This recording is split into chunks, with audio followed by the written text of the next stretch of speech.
আমার দুঃখের খবর কেউ রাখেনি, কিন্তু আমার ভুল খোঁজার খোঁজ সবাই রেখেছে। আমি কেমন আছি সেই প্রশ্নটা কারো জরুরি মনে হয়নি। রাতে ঘুম আসে কিনা সেটাও কারোর মনে হয়নি। মন ভেঙে যায় কিনা সেটাও কেউ জানতে চায় না।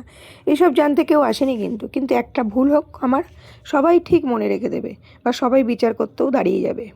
এই দুনিয়ায় কষ্ট নীরব থাকলে মানুষ দেখে না, আর ভুল একটা চোখে পড়লেই মানুষ হিসাব কষতে চলে আসে বা রাখতে ভোলে না। ভালো থাকার অভিনয়টা তাই মানুষ দ্রুত শিখে যায়, কারণ দুর্বলতা দেখালে সহানুভূতি নয়, সমালোচনাই বেশি করে।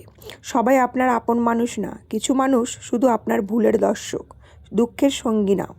তাই নিজের কষ্ট নিজের মতো করে সামলাতে শিখতে হয়, চুপচাপ গোপনে।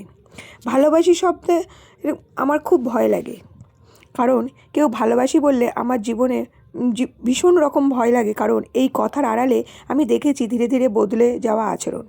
মানুষ শুরু দিকে প্রচুর ভালোবাসি, যত্ন থাকে, বা তারপর আসে মানে কি বলবো, যে আমি তোমাকে ভীষণ ভালোবাসি, ভীষণ রকমের শ্রদ্ধা করি, ভীষণ সব কিছু শুরু দিকে অনেক রকম অনেক কিছু হয়।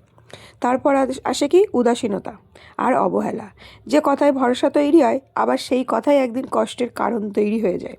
তাই এখন আমি বিশ্বাস করার আগে সাবধান হয়ে যাই, আবেগকে রাখি নিজের নিয়ন্ত্রণে।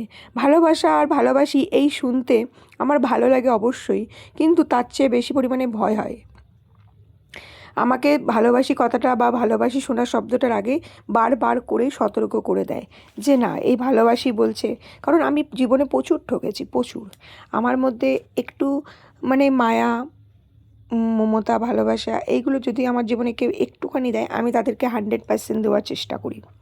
তো এই সব কিছুর জন্য আমার ভীষণ ভয় লাগে যে না, আবার বারবার আমাকে ক্ষতবিক্ষত বা ভেঙে চুরে দিয়ে চলে না যায়। তো সেই জন্য ভালোবাসি শব্দটা আমার খুব ভয় লাগে, আর এর জন্যই আমি বারবার সতর্ক হয়ে থাকি।